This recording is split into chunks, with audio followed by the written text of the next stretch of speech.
बिस्मिल्लाहिर्रहमानिर्रहीम।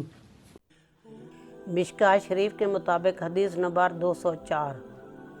अबू हुरैरा रज़ियल्लाहु तआला अन्हु बयान करते हैं, रसूलुल्लाह सल्लल्लाहु अलैहि वसल्लम ने फरमाया, जिस शख्स ने किसी मोमिन से दुनिया की कोई तकलीफ़ दूर की तो अल्लाह उससे क़यामत के दिन की कोई तकलीफ़ दूर फरमा देगा। जिस शख्स ने किसी तंग दस्त पर आसानी की तो अल्लाह उस पर दुनिया और आखिरत में आसानी फरमाएगा। जिसने किसी मुसलमान की ऐब पोशी की तो अल्लाह उसकी दुनिया और आखिरत में ऐब पोशी फरमाएगा।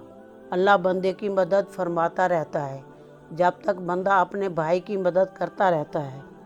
और जिस शख्स ने तलब इल्म के लिए कोई सफ़र किया तो अल्लाह उसकी वजह से उसके लिए राह जन्नत आसान फरमा देता है। जब कुछ लोग अल्लाह के किसी घर में इकट्ठे होकर अल्लाह की किताब की तिलावत करते हैं और आपस में पढ़ते पढ़ाते हैं तो उन पर सकीनत नाजिल होती है, रहमत उन्हें ढांप लेती है, फरिश्ते उन्हें घेर लेते हैं और अल्लाह अपने पास फरिश्तों में इनका तज़किरा फरमाता है। और जिसके अमल ने उसे पीछे कर दिया तो उसका नसब उसे आगे नहीं बढ़ा सकेगा।